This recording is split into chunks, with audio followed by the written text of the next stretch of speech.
Вашингтон се наоѓа во федералниот округ Колумбија. Овде се уште е во сила препораката за седење дома.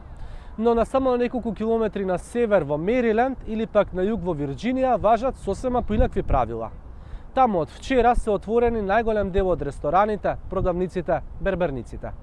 Од полни плажи во Флорида до строги мерки во Њујорк, од отворени базени и кина во Тексас до наредба за седење дома во Мичиген. Секоја сојузна држава е во различна фаза од укинувањето на рестрикциите. I think that the situation has been hard on a lot of local businesses. Really, I think everybody's taking the proper precautions and everything, so I feel pretty safe. Онаму каде мерките се уште се во сила, притисокот за нивно повлекување расте.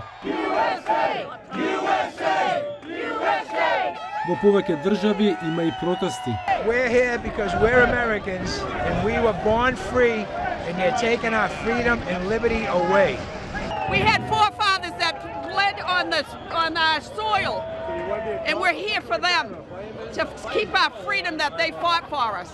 Битката со коронавирусот има и политички бој. Најголем дел од републиканците притискаат за отворање, а од демократите апелираат за внимателност. Staying at home indefinitely is not the solution to this pandemic. There is not enough money available to help all those hurt by a closed economy.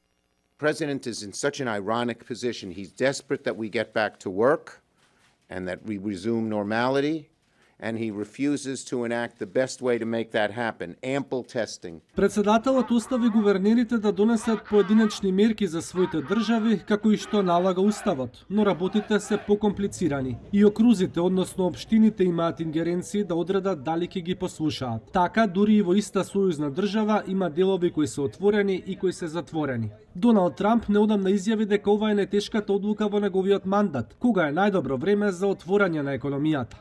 Деновиве се чини дека ја донел таа одлука.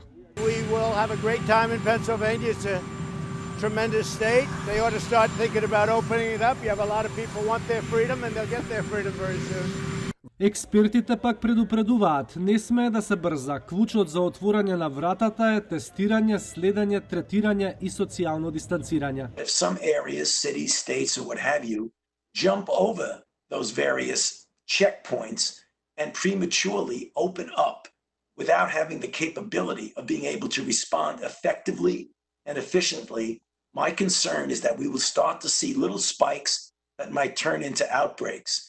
И додека надлежните го бараат соодветниот одговор на кризата и балансираат меѓу јавното здравје и националната економија, бројот и на заразените и на невработените се зголемува секој ден. Во САД, од почетокот на пандемијата се потврдени повеќе од 1,4 милиони случаи на COVID-19, а без работа останаа над 36 милиони луѓе. За Алфа, од Гласот на Америка, Никола Крстик во Вашингтон.